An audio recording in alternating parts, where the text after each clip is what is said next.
Yann Brossard, bonjour. Bonjour. Chargé du logement à la mairie de Paris. Alors, en matière de construction, vous avez atteint votre objectif en 2015, qui était de dépasser les 10 000 constructions à Paris. C'était une promesse de campagne d'Anne Hidalgo. Allez-vous continuer en 2016 à soutenir financièrement la construction à Paris ? Tout à fait. D'abord, nous sommes très heureux d'avoir atteint nos objectifs en 2015. Très bon du point de vue du logement social, comme du logement privé d'ailleurs, puisqu'en matière de logement privé comme en matière de logement social, c'est une année record. Notre objectif, c'est de continuer sur cette dynamique-là en 2016. Et d'ailleurs, le budget que nous avons adopté en décembre nous permettra d'avoir les crédits nécessaires pour soutenir massivement la production de logements cette année encore. Pour qui et où ? L'ensemble des catégories de Parisiens, parce qu'aujourd'hui, ceux qui souffrent de difficultés de logement, ce sont bien sûr les plus fragiles, mais ce sont aussi les classes moyennes. Et notre souhait, c'est en 2016 d'avoir une palette de solutions pour l'ensemble des familles qui aujourd'hui cherchent une solution de logement à Paris.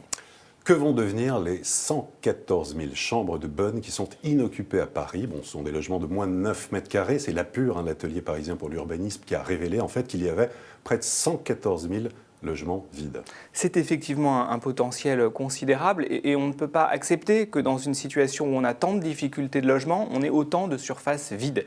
Nous, ce que nous souhaitons effectivement, c'est travailler à mobiliser ces logements, pourquoi pas en aidant un certain nombre de propriétaires à faire des travaux pour rendre ces chambres de bonne habitables. En tout cas, c'est un travail que nous allons mener. J'ai rencontré avec la maire de Paris la Chambre des notaires vendredi dernier. J'ai également rencontré la FNAIM et nous sommes en train de travailler un dispositif qui nous permettra d'avancer pour remobiliser ces chambres de bonne et les mettre au service des Parisiens. Parce que pour avoir une idée, en fait, ça représente 1 million de mètres carrés à peu près de surface. Effectivement, il y a 1 million de mètres carrés sous les toits qui sont aujourd'hui inutilisés.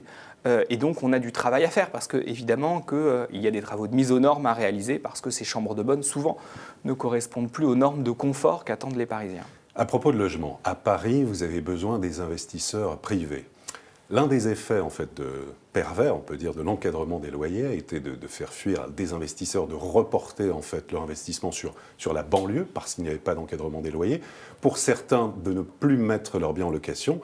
Et pour d'autres, de le mettre en location sur des plateformes touristiques saisonnières type Airbnb.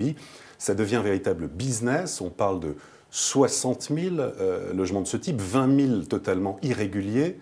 Est-ce que ça vous inquiète ? Et comment faire pour lutter contre ce phénomène ? Je crois d'abord qu'il ne faut pas tout mélanger. Le développement d'Airbnb et des meublés touristiques a commencé bien avant la mise en place de l'encadrement des loyers. En revanche, je le dis très clairement, le développement anarchique des meublés touristiques, et je parle de meublés touristiques professionnels, c'est-à-dire de logements qui sont loués à l'année, nous pose un sérieux problème. D'ailleurs, le constat que je fais, c'est qu'aujourd'hui Paris est une ville qui globalement gagne des habitants, mais les arrondissements du centre qui sont les plus concernés par le développement des meublés touristiques, eux, perdent des habitants, ce qui montre bien que ce développement anarchique des meublés touristiques a des conséquences négatives sur la vie d'un certain nombre de quartiers, et nous sommes déterminés à mieux réguler ce phénomène. On a besoin de régulation. Comment ? De plusieurs manières. D'abord, la maire de Paris a annoncé que nous allons renforcer nos contrôles. Vous savez qu'aujourd'hui, si vous voulez transformer un logement en meublé touristique, il faut une autorisation de la ville. Malheureusement, un certain nombre de gens le font sans autorisation et il y aura des contrôles qui seront effectués avec une équipe qui sera renforcée, avec plus de personnel pour surveiller que les meublés sont bien légaux et bien conformes à la réglementation. Des opérations de type coup de poing, comme était mené l'an dernier dans le Marais. Tout à fait. Il y aura une multiplication des opérations coup de poing et je le dis très clairement, ceux qui misent sur la faiblesse des pouvoirs publics, ceux qui fraudent, ceux qui trichent, seront condamnés. Il n'y aura pas de mansuétude ou pas de tolérance à l'égard de ceux qui détournent la réglementation et transforment leur logement en machine à cash de manière illégale. Donc il y aura bien sûr des contrôles. Par ailleurs, je demande, et la maire de Paris également, un renforcement des sanctions.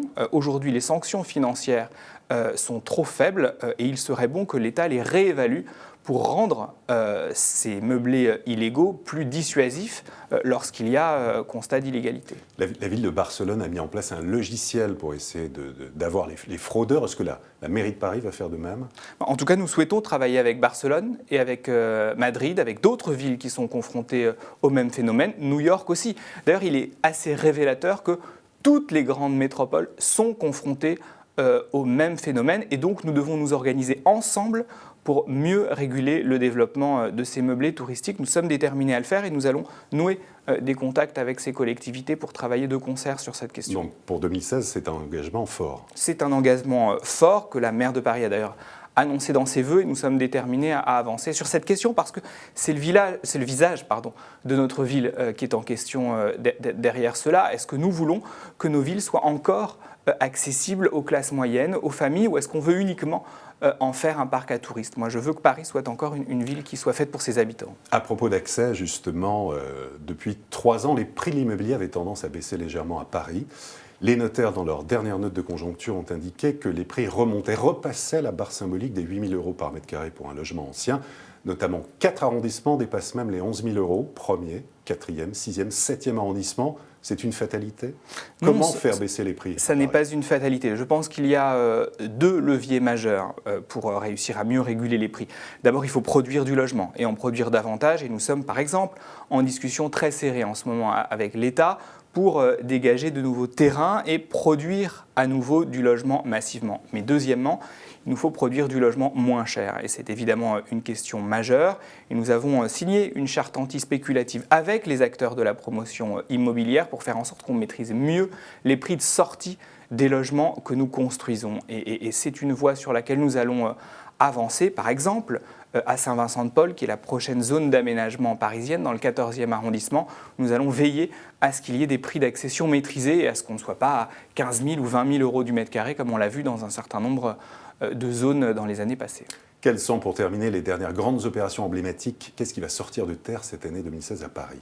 Il y aura par exemple 176 logements sociaux à la porte d'Auteuil. C'est un combat que nous avons mené depuis de très très nombreuses années et ces logements sortiront de terre au mois de décembre prochain. L'opération avait été lancée il y a 10 ans, il y a eu un certain nombre de recours mais nous avons tenu bon et c'est aussi le signe que nous souhaitons avancer dans la voie de la mixité sociale partout dans Paris. Les Halles également? Les Halles avec la canopée qui effectivement sera inaugurée dans les mois qui viennent, là aussi après de nombreuses années de travaux et quelques péripéties. Yann Brossat, merci beaucoup. Merci. Et à très bientôt pour une prochaine édition du Club Imo, Explore Imo, Le Figaro.